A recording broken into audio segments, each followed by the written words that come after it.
It was great. I mean, I got to dig so much deeper, and there's so much more that you can find when it's a real person at a real time in a real place as opposed to someone that a writer came up with in their head. You know, both have their advantages because, you know, if it's not a real person, you can sort of fudge and create whatever sort of backstory you want for your character. But this was great because I got to go, okay, what was life like in 1902 when he was born? What was it like in 1927 when he got hired? What was it like in this year? What was going on in the time? And it gave me so much more stuff to dig through, which was a lot of fun.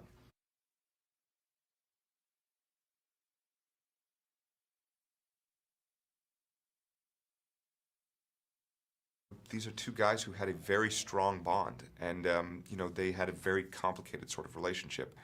I think Clyde for J. Edgar was the guy who got through his sort of I am the director and treated him like a human being and didn't let him get away with anything and challenged him in a way that nobody else could. And that, in a way, sort of wanted J. Edgar to shove away Clyde, but at the same time, he had to have him close.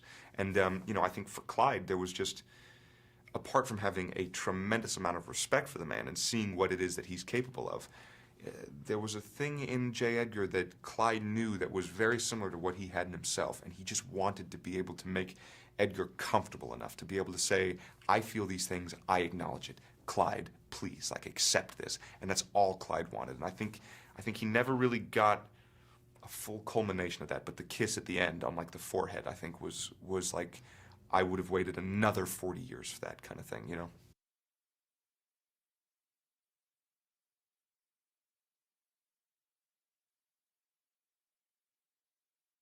It was great. It was amazing getting a chance to spend so much time with a guy who's so respected and so good at what he does.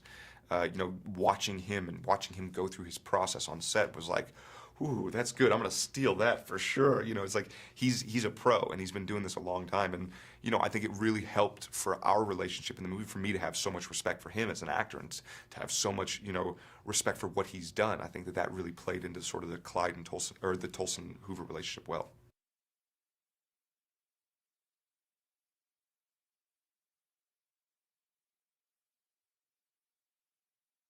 Yes and no. Like, it was never not fun, but sometimes, like, I would want to have more fun than I probably should have been having, just going, Clint Eastwood, man, this is awesome, you know, and like sort of getting lost in it all. But Leo was great for that because, you know, as soon as Clint would say stop or cut or whatever, boom, Leo would go right back to his script, like putting his head right back into it, getting back into that, working on the accent, working on the diction, all that stuff.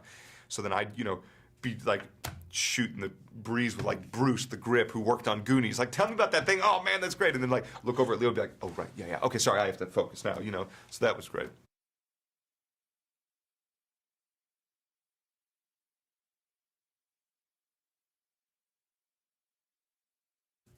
He is an incredibly underhanded director.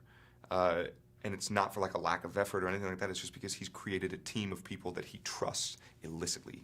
And you see that and you feel it on set. So it's a very trusting atmosphere where a lot of sets can feel insecure because the director's not sure, or this or that, or oh, the actors aren't sure, anything like that. Like, it was none of that. It was just like effortless, like, ease and excellence.